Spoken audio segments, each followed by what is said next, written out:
Time passed, and they graduated together, starting a new chapter in their lives.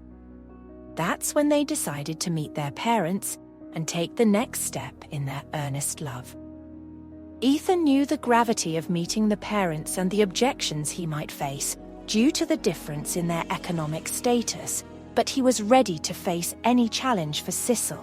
Ethan fidgeted with his shirt collar, standing on Sicil's doorstep with a cocktail of anticipation and anxiety swirling in his chest. This was a pivotal moment and the stakes were high.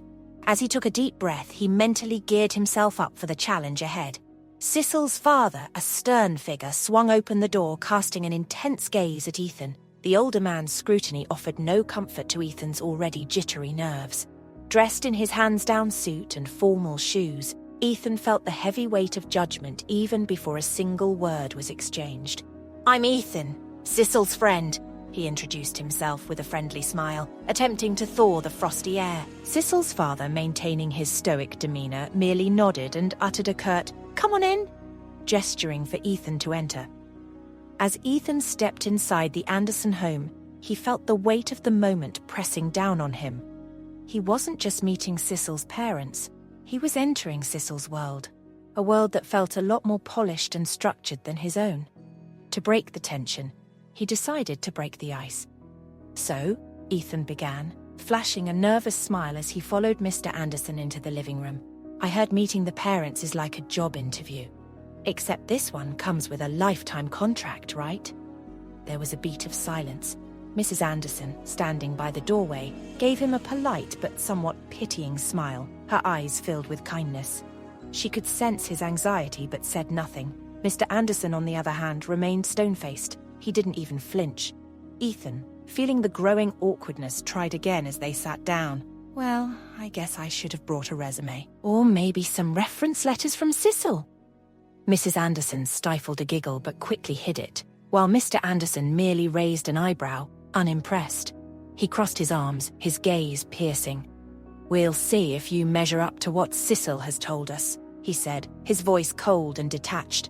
Ethan chuckled nervously, sensing that his attempt to lighten the mood had failed miserably. He shifted in his seat, rubbing the back of his neck. "Tough crowd," he muttered under his breath, trying not to lose the sliver of confidence he had left.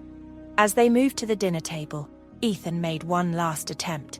"I brought a bottle of wine. Figured we could loosen up, right? It's, red, like my face right now." Mrs. Anderson finally couldn't help but smile, a small flicker of sympathy in her eyes as she met Ethan's gaze. Mr. Anderson, however, was having none of it. He barely glanced at the wine. "We don't need wine to have a serious conversation," he replied, his voice flat. "Let's focus on what matters." Ethan's smile faltered, and he realized that this evening wasn't going to be eased by humor. It was time to face the real test. Mrs. Anderson remained quiet, her kind eyes occasionally landing on Ethan with pity, as if she wanted to say something comforting, but held back out of respect for her husband's sternness. Mr. Anderson, on the other hand, wasted no time diving into heavier topics, scrutinizing Ethan's life plans with unrelenting precision. Ethan now understood. There was no breaking the ice with Sicil's father. He'd have to win him over through actions, not jokes. As dinner progressed, Mr. Anderson said, "So, Ethan," setting his knife and fork down, his tone firm but measured, "what exactly are your plans now that you've graduated? Sicil tells me you're thinking about opening a restaurant?" Ethan nodded, grateful for the opportunity to talk about something he was passionate about. "Yes, sir. I've been working on a business plan for a while now. It's a small concept focusing on locally sourced ingredients, a farm-to-table kind of place. I think there's a real market for it, and I'm excited to bring something fresh and unique to the area." Mr. Anderson raised an eyebrow, clearly unimpressed. "A restaurant? That's a very risky business, Ethan. Do you have any concrete plans in place? Investors? A solid financial backing? Or is this just an idea floating around in your head?" Ethan swallowed hard, trying to maintain his composure. "I've been saving up and working on securing investors, sir.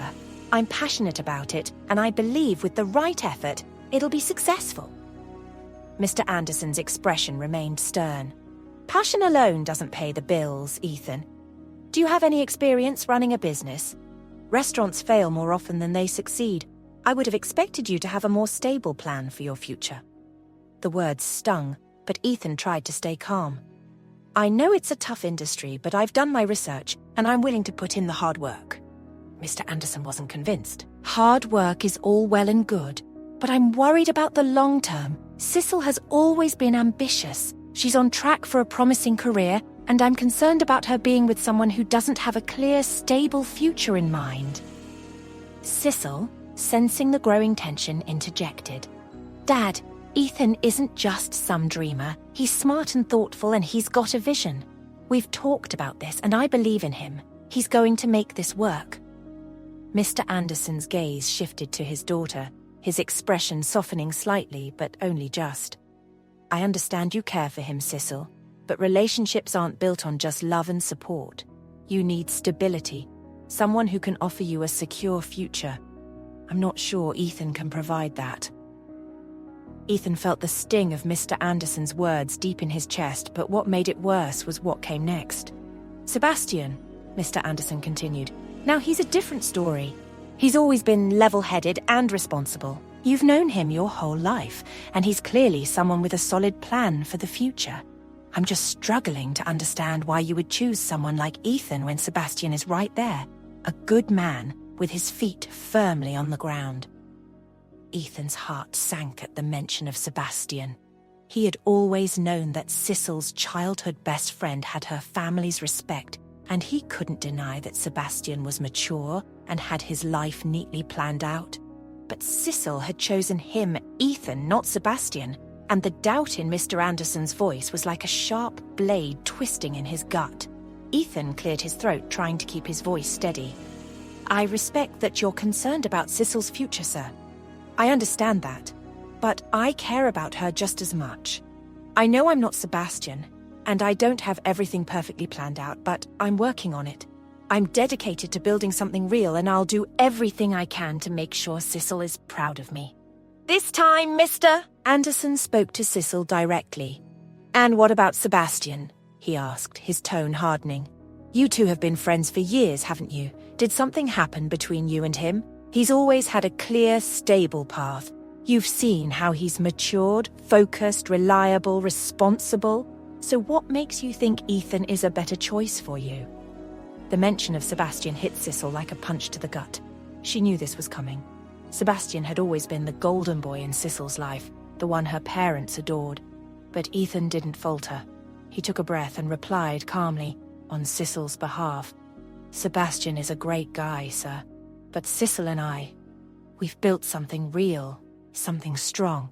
I love her with everything I have, and I'm ready to build a future with her."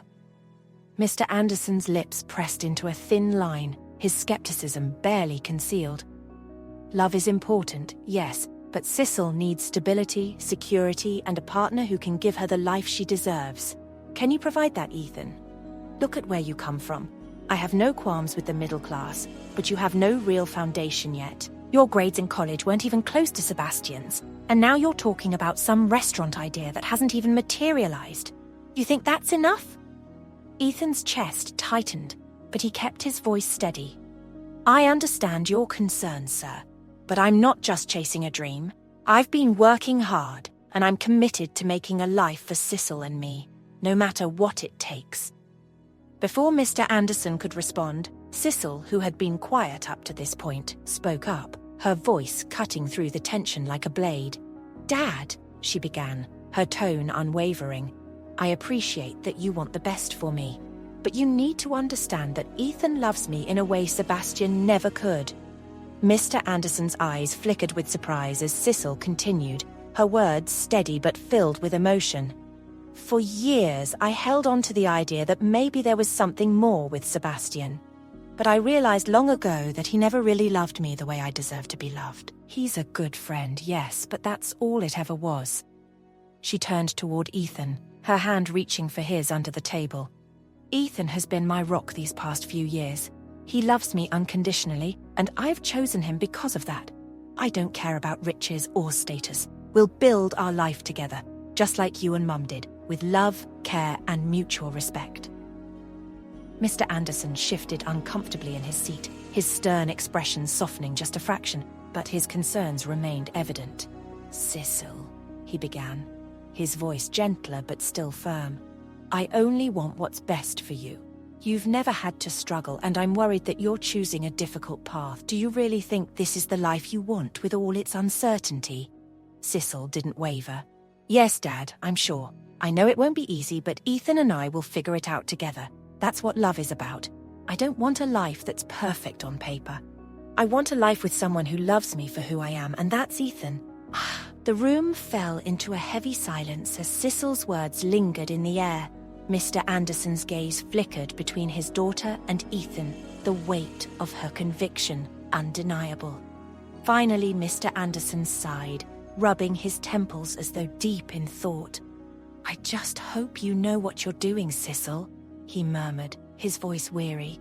"Ethan," he added, looking back at him with a critical eye, "if you're serious about this, you'd better prove to me that you can provide for her. I'm not convinced yet, but if you're the man Sicil says you are, you'll show me." Ethan nodded, his voice filled with quiet determination. "I will, sir. I promise." Sicil squeezed his hand, and for the first time that night, Ethan felt a small sense of victory.